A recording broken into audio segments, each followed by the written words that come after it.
What are some events in recorded history that are extremely hard to believe, but without a doubt actually happened? Halley's Comet appeared in the sky when Mark Twain was born in 1835. The comet moves in a 75 or 76-year orbit, and, as it neared Earth once again, Twain said, "I came in with Halley's Comet and I expect to go out with it." Sure enough, he died on April 21, 1910, just as the comet made its next pass within sight of Earth.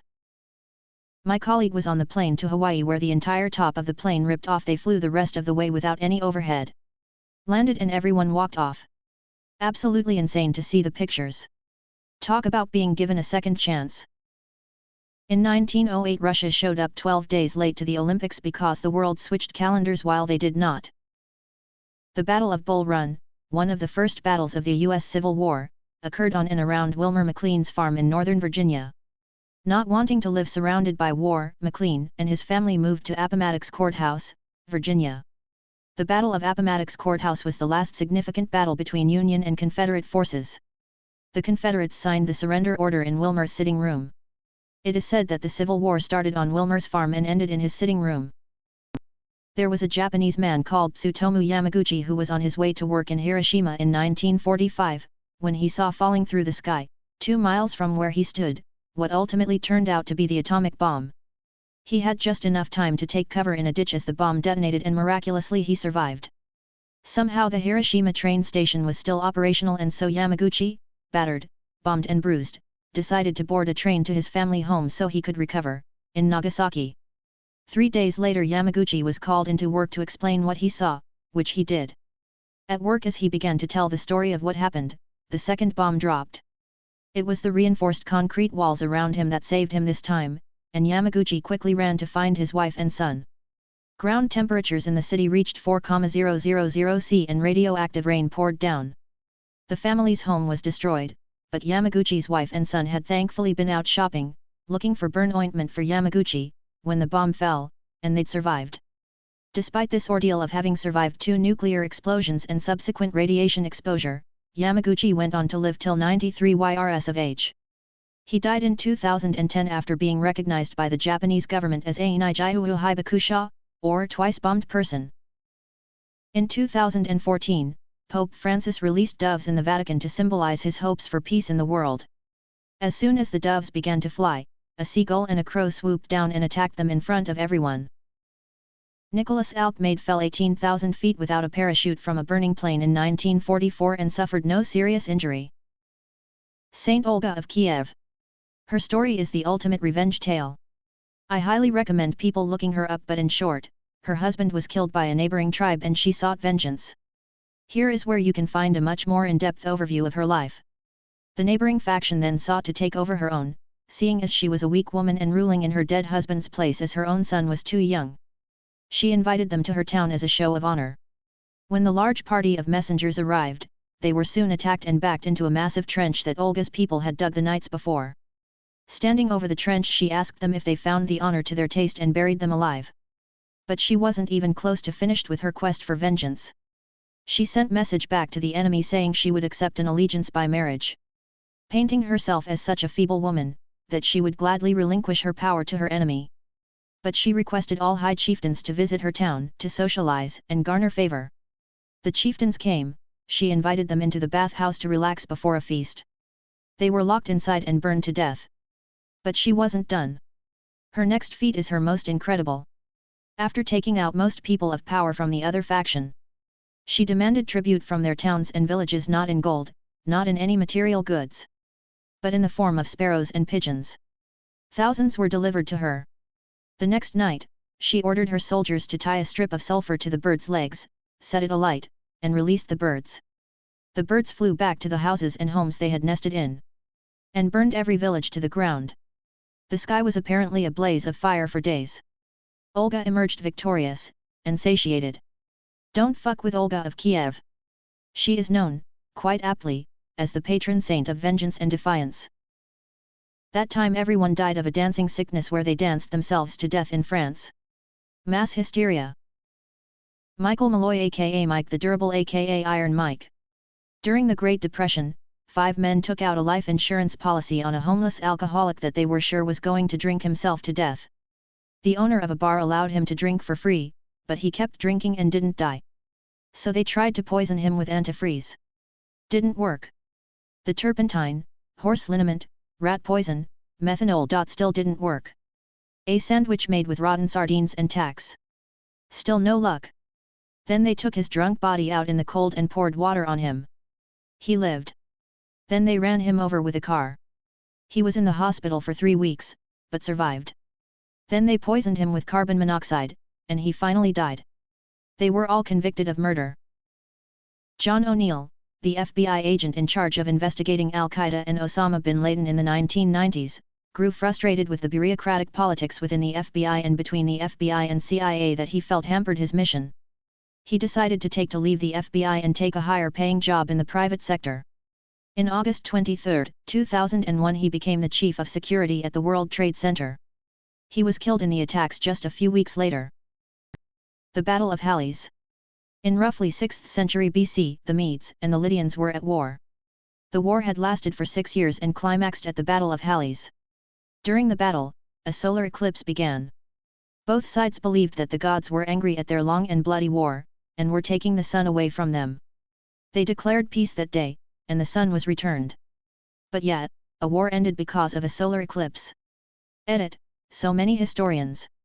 Wow! Guys, I didn't try to give a lecture. I just tried to give an example. Which is why I didn't go into massive detail. This is the gist of it.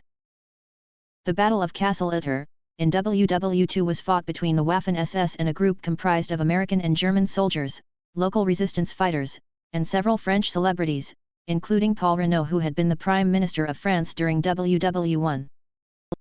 The Nutmeg Wars. The Dutch and the English went to war 3 times over nutmeg, which at the time was only known to grow on one South Pacific island. Theodore Roosevelt found his boat was stolen. So he built a new boat, tracked the thieves down and arrested them. He then proceeded to walk them multiple days, without sleeping, so they could receive a trial instead of just shooting them on the spot. It was in the middle of a harsh winter, so he didn't handcuff them, for fear they'd get frostbite, so instead he just kept himself awake by reading Tolstoy with a gun trained on them the whole trek. What screams poorly educated? When you're in an argument, and the person you are arguing with thinks they are winning because they keep interrupting you and won't let you talk. Drives me up a wall. Treating people who speak with an accent like they are ignorant or inferior. These people are literally communicating to you in a second language to them. Using buzzwords without knowing what they mean. Especially when you ask them to clarify what they are talking about, and they continue regurgitating the same buzzwords. If this post gets 200,000 shares, big corporation will donate a kidney to this brave little girl in desperate need. Actually commenting and sharing a FB post to win a custom RV because the last person they tried to give the prize to was underage, so couldn't accept. Or anything of that ilk. Reading a headline and thinking you now know the whole story. A refusal to admit that you're wrong or don't know something. An inability to objectively analyze something, an article, an opinion, etc. Having pride in not knowing something. Everybody that calls me a loser. Lack of curiosity/unwillingness to learn. I have talked to neighbors and co-workers that I thought were backwards and unintelligent and been very surprised by their willingness to explain their position and listen to mine and reconsider and learn and maybe even research a little. Those folks are intelligent and growing and have just come to a different conclusion than me, and I can respect that even if I disagree. I have family members who are way more book educated than I am, who have drank the Kool-Aid and believe what Facebook and certain news stations that are more like entertainment stations tell them in snippets. It's like their brains turn off about certain topics and they don't want to debate/understand, only parrot. I don't judge on grammar or appearance because I don't know other people's backstory. But if you can't be open-minded, you are stagnant. Someone I went to school with was telling online how their child asked a very reasonable question about a zoo animal while they were at the zoo and they laughed him off because it was about a bodily function and kids will be kids. I looked it up on my phone and had the answer posted in 2 minutes. They were all, yeah, figures you'd do that, you were always the smart one, and I said no, I have a phone and I used it. The kid was curious. I too was curious. He's not going to know unless you tell him, too young for his own phone at the time. Teach him how to find out and he will never be ignorant. The worst part is that this same parent was homeschooling at the time. Poor kid. Edit, thanks for the award, kind anonymous stranger. Edit 2, I did miss the topic a bit in that curiosity can be a personality trait. However, willingness to research / how to Google / how to simply ask someone without fear of embarrassment can be modeled in one's education. If you are supported when young on finding out an answer being half the fun, you will be less likely to stay ignorant. That's my opinion. I don't like to criticize people for lack of education because not everyone is afforded the same opportunities, but I am astonished at the amount of people who have gone to school and everything in it seems to have rolled off of them like water off a raincoat. There's grown-ass adults who have no grasp of really basic concepts taught in middle or primary school, or who can barely read or write in their native language despite having graduated high school. Bragging about not reading. I will never understand flat earthers. You can literally see the curvature of Earth depending on where you are. Believing literally everything from the internet. Worse, spreading online news. Not wanting your kids to do better than you. Thinking that getting a pay raise means you'll make less money because you are in a higher tax bracket. Guys who respond to the girls that post nudes on Reddit, why? Bro, if I put my butthole on the internet, I would appreciate some validation. I think guys who comment are a mix of dudes who like the fantasy of it, some lonely guys, some that like to troll / degrade, and some who genuinely like to give a compliment.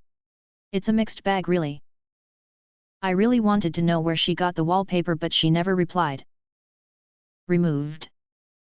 I found a guy on here who comments on the Asian Gone Wild subreddits, but only says degrading shit like calling them fat, posting whale emojis, or saying look what you're doing with your life.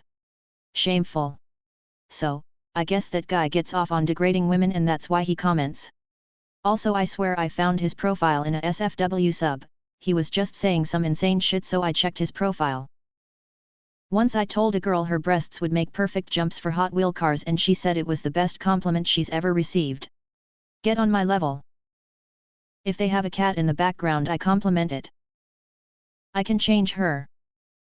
I'd never look at nudes, that's sinful and disgusting. Well, one time, one of them looked insanely like my GF, ex now, like a bloody duplicate.